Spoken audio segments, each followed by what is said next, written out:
et kenale saatejuhile üks väike lill mälestuseks Sepatalust käimisest. Väga uhke. Palun. Ja see on veel soe. Ja see ju ei närtsi kunagi ära. Eks ole? Selles mõttes küll jah, et raud peenemad detailid, et mulle meeldib vaadata sepatööd, kui ma käin kuskil maailmas ringi. On meeldinud käia vaatamas surnuaedadel, seal näeb hästi palju erinevat sepist. Ja hauad näiteks, mis on 300 aastat või isegi rohkem vanad mõnes riikides, kus on kasutatud seda roosimotiivi on kasutatud hästi palju ja nende haudade eest ei ole keegi hoolitsenud, aga need sepistatud roosid 200-300 aasta vanused on seal veel alles ja ma usun, et seisavad veel mitusada aastat. Nii et seda... Mul on võimalus endale igaveseks kaasa võtta, tahtsid sa mulle öelda? Selle võid sa edasi anda kellegile, et selles mõttes, et sepistatud asjad, et nende väärtus võib olla kahaneda, aga selles mõttes on need asjad püsivad jäädavad.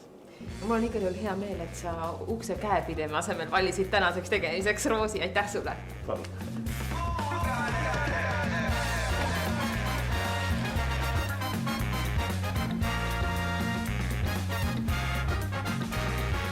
Minu külaskäik on sattunud vist juunikuu kõige kuumemale päevale ning ega seal sepikojas just ka oluliselt jahedam pole. On aeg leida kiiresti mõni veekogu, kuhu end sisse kasta. Üks hea asi, millest Võrumaal kindlasti puudust ei ole, on sellised mõnusad väikesed järvekesed, milles on hea supelda. See siin on Paidra järv.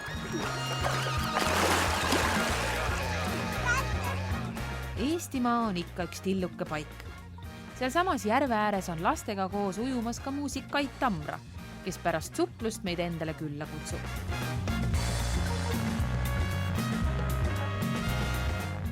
Kiiresti kaetakse laud ning pakutakse rännumeestele head ja paremat. Päris iseenda tehtud toitu. Kait, me istume siin väga kuumal suvepäeval. Varjus oli praegu, sa vaatasid, kui palju? 30. No ma arvan, siin võib vähemalt 10 kraadi otsa panna siin väikese käes. Mis elu sa siin elad? No elan sellist elu, et ei plaani praegu suvel Kanaaridele reisi. See on mõistlik mõte. Mis su suve siis täidab peale selle, et sa siin järves ujumas käid ja ümber majade kiiremad tiirud?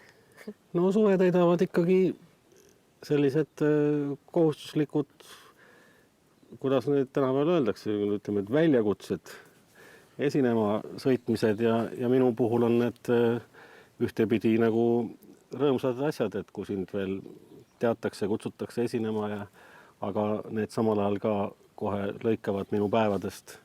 Enne kontserti ma ei lähe selle puuniku juurde siin 2-3 päeva, et seal puid lõhkuda ja ei võta mingit kraavikaevamist ette.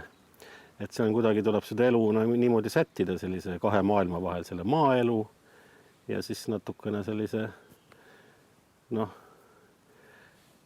esinemiste ja siis sellise kultuurivaldkonna vahel.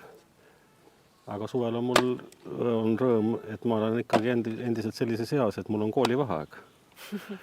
Küll natukene siis nagu õpetaja poole pealt, aga see on mõnus. Oma tüdrukud ei ole veel pannud pillimängija? Eks nad ikka juba tahavad siin järgi ahvida ja ka oma tüdrukud on lapsed ja nendele kuidagi pedagoogiks muutuda on väga keeruline.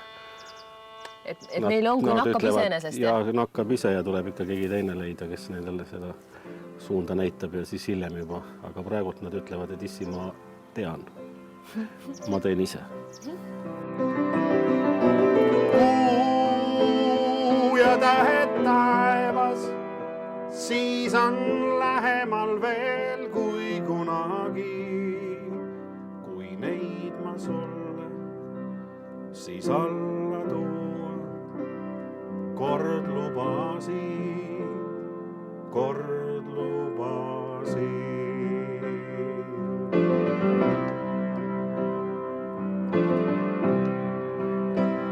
Kuidas on maal muusikuna elada? Kas see on see koht, et sa saad piisavalt niimoodi aega ja distantsi ja rahu või oleks parem, kui oleks rohkem sebimist ja sagimist ümberringi, oleks võib-olla rohkem väljakutseid? No kindlasti oleks, sest see, kui see ikka kohviku lauas koos teiste pillimeestega ei istu ja kui tuleb kellelegi kõne, et vaja oleks esinema kutsuda kedagi ja siis, kui sa juhtud olema koos teiste pillimeestega, siis vaadatakse näkku, aga äkki Kait läheb. Aga kui sind seal ei ole, siis ei tule sind kellelegi meelde. Et no see on natuke keerulisem ja nagu siin seda Eestit jagatakse siin kuidagi, vähemalt jagati mõne aeg tagasi, siis ikkagi see töö nagu suundub paratamatult sinna mere äärde, ülespoole kuidagi, et sõitmist on päris palju, aga autosõitu ma naudin, see autosõit on puhas oma aeg. Aga ööseks tahad ikka koju tagasi jõuda? Alati. See on siuke, see, kui sa sinna suurde linna või kuskile põhjarannikule jõuad, siis on see kõige mõnusam tunne, kui kontsert on läbi ja keegi on veel väikse aplausi teinud ja siis on see mõnus aeg. See autos istumine ja tagasi sõitmine ja mõtlemine, mis ma järgmine päev siis võib-olla, kui see on juba pühapäeva õhtu ja siis on mitu vaba päeva, siis ma teen plaane. Ja mis sa plaani võtad, kui sa neid plaane teed? Lihtsaid asju, väga lihtsaid asju, nii mõnus on midagi teha, kas või siit samast kaevasin Lehtlasse selle elektrikaabli ja jälle üks väike mõnu juures Lehtlas on vool, ma saan sealt kõigast asju võtta.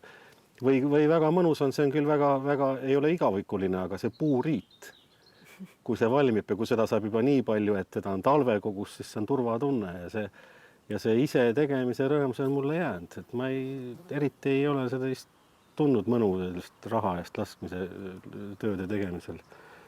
Mõnda lihtsalt asja võiks, aga selliseid inimesi ei ole maal enam, kes nagu tahaksid natuke teenida või kuidagi jagada oma oskused. Need inimesed on võib-olla Soomes just praegult ehitavad juba seal kellelegi midagi muud. Ja lihasuitsetad ise? Ja, see on, lihasuitsetamine on täiesti võrdne viiulimängu kunstiga. See oleneb kõigest päevadest, aegadest ja selle oma pilli tundmisest, kuidas ta mängib ja mis ta teeb. Aga see protsess on nauditav. Palju sul on seda vaba aega käe pärast, et sa saad siin puuriita laduda ja lihasuitsutada ja... Sellest peabki nagu õppima üle saama ja seda nagu kuidagi õppima seda elu mitte närviliselt võtma, et kõike ühe eluga ära jõua teha. Ja nüüd ma natuke õpin, et muidu ma tahtsin kogu üks rapsi ja muudkui jooksin ja tormasin ja siin on heinatutt ja siin on see ja tahtsin kõike ühe korraga ära teha, aga nüüd ma kuidagi olen nagu muutunud laisemaks ja lohakamaks, et ega äkki ei jõuagi ühe eluga ühte elu ära elada. Kus need prioriteedid praegu on siis, millises punktis?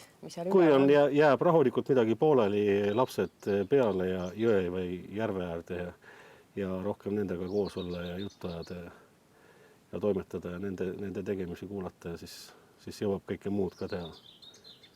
Ja eks maainimesel mingid kohustuslikud punktid on, et need puud ja ümber talu päris nüüd heina ei kasva, et siin on igasugused vastuväited, et keegi võib ütelda, et me siin niidame ja suveõhtutel külades traktorid põrisevad, aga kuna me ikkagi lehma ei pea ja lambaid ei ole, siis on see nagu loomulik vajadus, et kuidagi peab seda maad hooldama.